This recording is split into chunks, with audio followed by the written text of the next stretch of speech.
Bəzən insanlar müəyyən ideologiyaya, qrupa və ya liderə ifrat bağlılıq göstərirlər. Bu insanın kimliyini və mənsubiyyət hissini gücləndirir. Ona təhlükəsizlik və birlik duyğusu verir. Lakin bu zaman obyektiv düşünmək çətinləşir və fərqli fikirlərə qarşı dözümsüzlük yaranır. İnsanlar öz inanclarına zidd məlumatları ya inkar edir, ya da onları təhrif edirlər. Bu psixoloji fenomen kognitiv dissonans adlanır və insanın yanlış inanclarına daha da möhkəm bağlanmasına səbəb ola bilər. Bundan əlavə sosial təsirlər, media və qrup təzyiqi də bu düşüncə tərzini gücləndirir. İnsanlar bir fikri müdafiə edərkən qərəzli ola bilər və fərqli baxışlara qarşı aqressiv reaksiya verə bilərlər. Bunun qarşısını almaq üçün tənqidi düşünmək, fərqli perspektivləri nəzərə almaq və inanclarımızı zaman-zaman sorğulamaq vacibdir. Məqsəd həmişə haqlı çıxmaq deyil, həqiqəti anlamağa çalışmaqdır. Məsələn, əgər biri uzun müddət yanlış bir fikrə inanıbsa, doğru məlumatlar ona təqdim edildikdə fikrini dəyişmək əvəzinə həmin inanclara daha da möhkəm bağlana bilər. Çünki səhv etdiyini qəbul etmək ego üçün çətindir. Media, sosial təsirlər və qrup təzyiqi də bu düşüncə tərzini gücləndirir. İnsanlar ətrafdakıların təsiri ilə bir ideyanı daha çox müdafiə edə bilər və fərqli fikirlərə qarşı dözümsüz ola bilərlər. Bundan qorunmaq üçün tənqidi düşünmək, fərqli baxış bucaqlarını anlamağa çalışmaq və öz inanclarımızda zaman-zaman sorğulamaq vacibdir. Hər şeyi bir mənalı qəbul etmək əvəzinə mənim bu haqda bildiklərim doğrudanmı düzgündür sualını vermək bizi daha məntiqli düşünməyə sövq edə bilər. Bu fenomenin dərin kökləri insan beyninin işləmə mexanizmlərində və sosial psixologiyada yatır.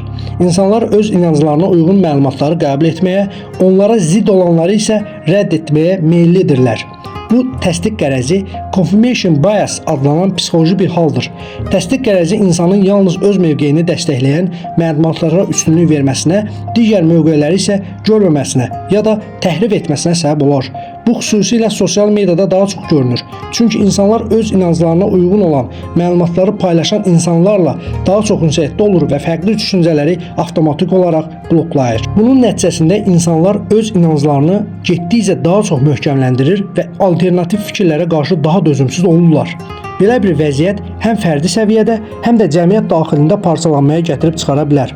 Qruplar arasında dərin uçurumlar yarana bilər və insanlar yalnız öz düşüncə balonlarında yaşamağa başlaya bilərlər. Bəzi hallarda bu bağlılıq fanatizm səviyyəsinə çata bilər. Fanatizm təkcə siyasət, din sahələrində deyil, elm, texnologiya və gündəlik həyatdakı müxtəlif inanclarda da özünü göstərə bilər. Bu fenomeni gücləndirən başqa bir faktor da qrup təsiridir. İnsanlar sosial varlıqlar olduqları üçün müəyyən bir qrupa aid olmaq, özlərini təhlükəsiz və dəstəklənmiş hiss etmək istəyirlər. Beləliklə bir qrupa aid olduqda o qrupun inanclarını və dəyərlərini sorğulamaq onlar üçün çətin olur. Çünki belə bir sorğulama öz sosial mühitindən təcrid olunmaq qorxusuna səbəb ola bilər. İnsanlar tək qalmaqdan çəkinir və qrup içində qəbul olunmaq üçün onların mövqeyini müdafiə etməyə davam edirlər. Bunun qarşısını almaq üçün tənqidi düşünmə qabiliyyətimizi inkişaf etdirməliyik. Bu, hər bir informasiyanı sorğulamaq, müxtəlif perspektivləri nəzərə keçirmək və inanclarımızı zaman-zaman yoxlamaq deməkdir.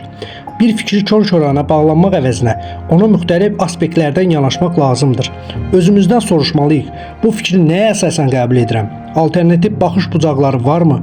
Əgər səhv edirəmsə bunu qəbul edə bilərəmmi? Açıq fikirli olmaq və öyrənməyə davam etmək hər zaman insanın düşüncə tərzini inkişaf etdirir. Həqiqətə çatmaq üçün daim öz baxışlarımızı yeniləməyə hazır olmalıyıq. Unutmayaq ki, məqsəd həmişə haqlı olmaq deyil, həqiqətə mümkün qədər yaxınlaşmaqdır.